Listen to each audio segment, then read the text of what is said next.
देख बेटा, जब से बम्बई पहुंचल बनी तब से कोनो न कोनो केस पवन सिंह पर चलबे करेगा, ठीक ना। तो तू एकदम क्या है ना, मैं आज के डेट में टेंशन को अपना मित्र मान लिया, कोई टेंशन नहीं है। ये सब हई आशीर्वाद जो ना कलाकार पर आई, ओकरा के टेंशन कौन का करी रही है, कोई फर्क नहीं पड़ता। चल तोरो से होई जाए कि तारू लड़ाई। हमारो पसंद बिया आ छोटुआ तोर बहिनिया दीवाई रे कि हमारा जो बाड़ी बहिनिया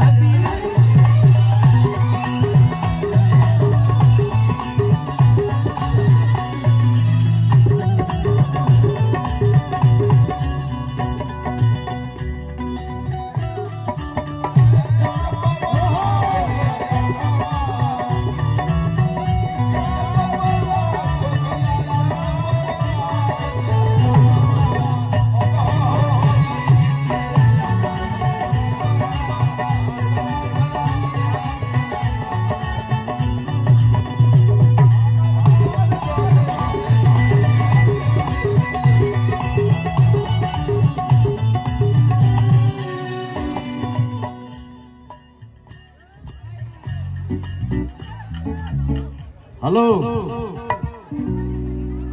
कि मन लगा लिहा, मन लगा लिहा। हम तो जाते नहीं बम्बई शूटिंग करे, तारा यही माटी पर है के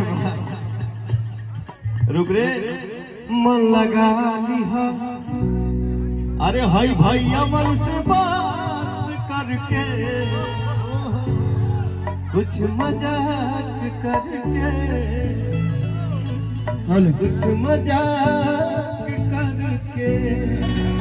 भैया भैया भैया भैया भैया, हाँ एक लाइन मेरे भी मन में आ गया, थोड़ा सा दौड़ते दौड़ते। बोलो ना बाबू भैया थोड़ा। हेलो, अरे जो ही आई बड़ी भौजी के सिस्टर रहता मिजाज बम बम, उनके में लागल रही, उनके में बाजल रही सुबह शाम हरदम।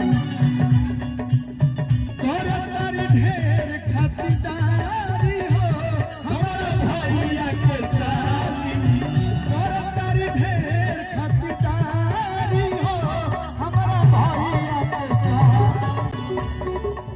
एक चीज बता दी, सपनों में ना सोचले रहनी, ये सच्चाई है भैया। आदमी कितना भी बड़ा हो जाए, लेकिन जो था उसको कभी नहीं भूलना चाहिए। मैं कभी सपने में नहीं सोचा था कि आपके साथ में गाऊंगा, जिस जेकर सिटी भैया हम एगो गाना सबसे पहले यहाँ के सुनले रहनी, नहीं नहीं करी तब बुझली हा भाई, आज न तो कल गोरी लाइन पाई।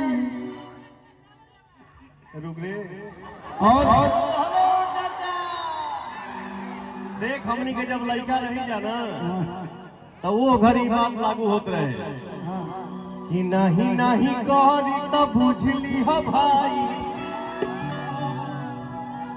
उस गाने में है कि आज ना तक कल लाइन पाई, लेकिन बेटा आज का जो समय चल रहा है कोरोना काल से, आज न तक कल तोहरे के फसाई,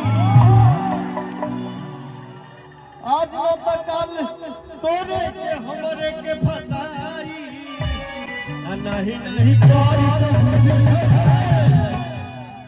जाए भाई, नहीं नहीं नहीं करी तो बुझ लिया आई, नहीं नहीं करी तो